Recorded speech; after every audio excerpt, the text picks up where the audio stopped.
कोल्हापूर महापालिकेच्या राजकारणात भाजपच्या दृष्टीने आज महत्त्वाची घडामोड घडली आहे। आजवर काँग्रेस राष्ट्रवादीच्या ताब्यात असलेली कोल्हापूर महापालिका अखेर महायुतीच्या ताब्यात आली आहे। भाजपच्या रुपाराणी निकम यांच्या रूपाने कोल्हापूर महापालिकेला पहिल्यांदा भाजपचा महापौर मिळाला आहे।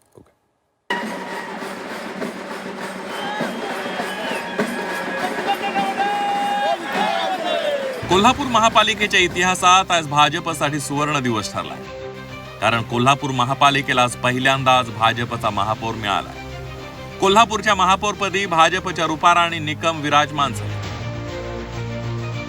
त्यांनी काँग्रेसचे उमेदवार सचिन शेंडेंचा 46 विरुद्ध 35 मतांनी पराभव केला। आजवर कोल्हापूर महापालिकेवर काँग्रेस राष्ट्रवादी काँग्रेसची सत्ता होती, पण हीच सत्ता उलथवून लावत भाजपने सत्ता काबीज केली।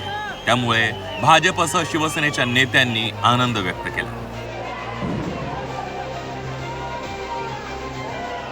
भारतीय जनता पार्टीचे महापौर रुपाराणी निकम या आता महापौर म्हणून आणि उपमहापौर म्हणून अक्षय जरग यांची मताधिक्यानं निवड झालेली आहे।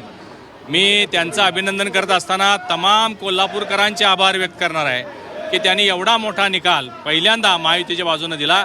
सन्माननीय वंदनीय शिवसेना प्रमुखांची एक इच्छा होती की कोल्हापूर महापालिकेवर शिवसेना आणि महायुतीचा भगवा फडकवावा। आज या ठिकाणी हे स्वप्न पूर्ण होताना आपल्याला दिसतंय।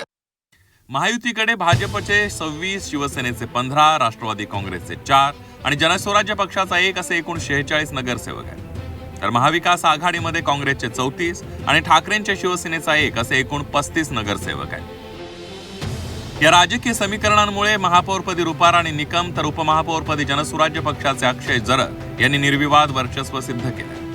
उच्च आणि तंत्र शिक्षण मंत्री चंद्रकांत पाटलांनीही विजयानंतर आनंद व्यक्त केला।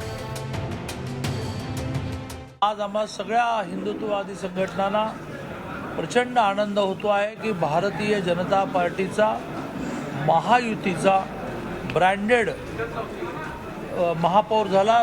रुपाराणी निकम ह्या महापौर झाल्या। उपमहापौर हा शिवसेनेनेच एका अर्थाने पुरस्कृत केलेला जनसुराज्याचा अक्षय जरग झाला। कोल्हापुरातील विजयानंतर भाजप आणि महायुतीच्या पक्षांमध्ये चैतन्याचं वातावरण आहे। तर कोल्हापूर शहराचा चेहरा मोहरा बदलण्याचं आश्वासन देणाऱ्या महायुतीची जबाबदारीही तेवढीच वाढली आहे। प्रताप नाईक, झी 24 तास, कोल्हापूर।